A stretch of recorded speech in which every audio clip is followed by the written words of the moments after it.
I know it's not fair to ask you to give up Jason. I need the peace of mind before I go in there. I need to know that my children are protected.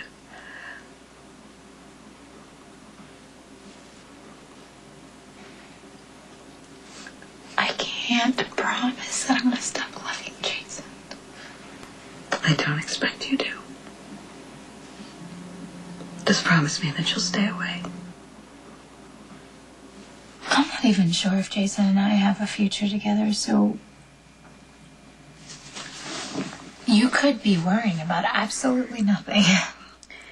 Despite his rejection and my interference, you've been fighting for him for months, and you've refused to give up. And you know what? I admire your tenacity. I do. I just hate the goal. Could you just please try to understand how good Jason was for me, how good he was to me? Just please.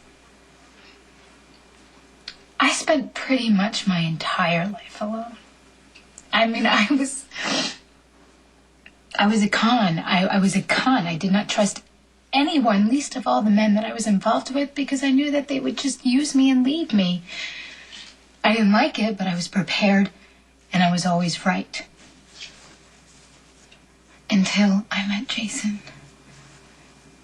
I was pregnant with somebody else's kid. I was dishonest. I mean, I lied so much. I didn't tell him about my brother. I didn't tell him about an ex-boyfriend that was after me. And Jason didn't even get mad. I mean, I completely took over his life, and he never once complained. He always treated me with respect.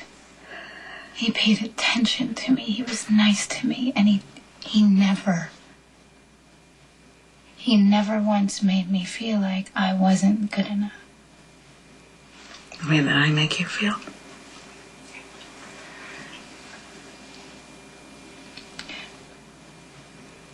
I know that you would never have picked me to be your daughter. And okay, I probably wouldn't have picked you to be my mother, but you are the mother I have. And I want you to live. I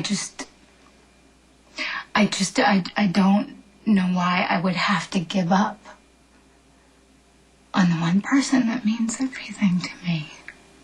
I know how much it means to you.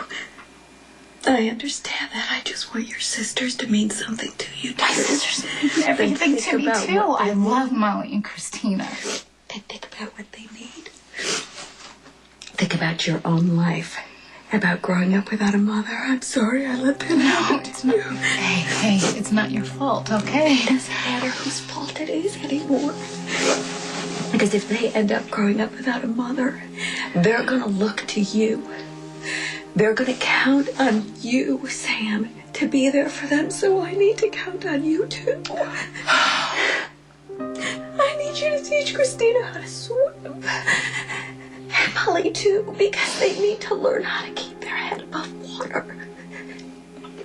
You and I never had anyone to teach us how to do that.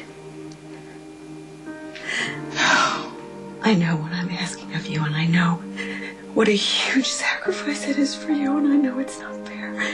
And I hope you'll forgive me, but I don't know what else to do.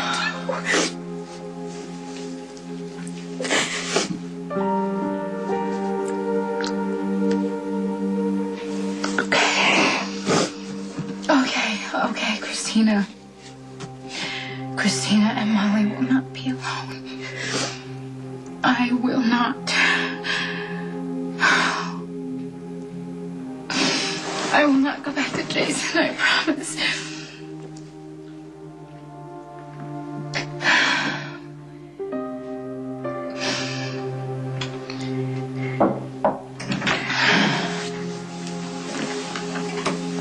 Sorry to interrupt. I'm glad you're here. Sam and I were just talking about Christina and Molly and what would happen to them in the event that I died.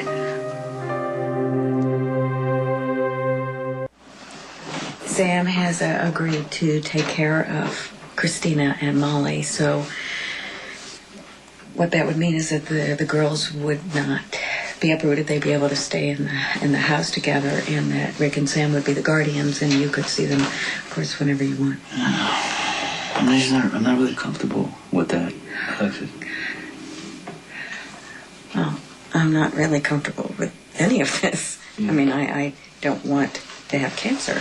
I don't want to go out there and have my lung removed. I really, really don't want to think about my children growing up without their mother, but there's a real possibility that I could die in there, and before I do, I want to know that my children are not going to be uprooted from their home and they're not going to be separated, that they could stay together as sisters, and the only way to make that happen is for you to make a reasonable compromise and let the girls stay where they are and let Christina live where she's living.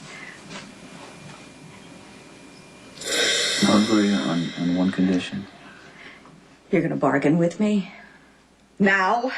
10 minutes before I have to go in for major surgery? And I'm going to give you what you want as long as you keep on fighting. Peace of mind's one thing, but giving up is another. I have no intention of giving up. Then I'll give you what you want. Thank you. You know what? You're going to have to meet us halfway, and you're going to have to get through this. You listening to that, Mom? Thank you, both of you. I'll see you both when I wake up.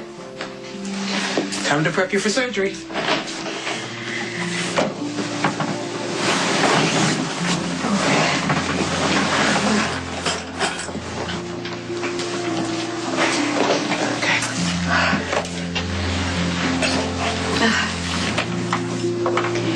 If Rick comes by, will you tell him that I'm okay?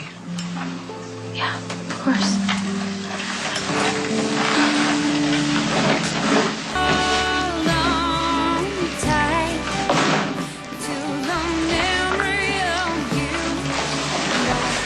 Try not to worry, Alexis. It's a relatively simple surgery. Simple surgery, isn't that an oxymoron? That's why I said relatively. Stop overthinking. It's one of my most impressive attributes. Okay, we're ready to put you under now.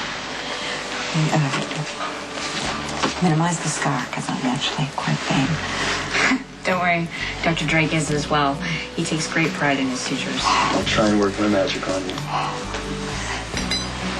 I know this is not what the surgeon wants to hear before he digs in, but in case anything goes wrong, you tell my daughters that I love them. Nothing will go wrong. Just humor me. We promise to tell your daughters you love them. But don't worry, we're gonna get you through this. So count back from 100 for me.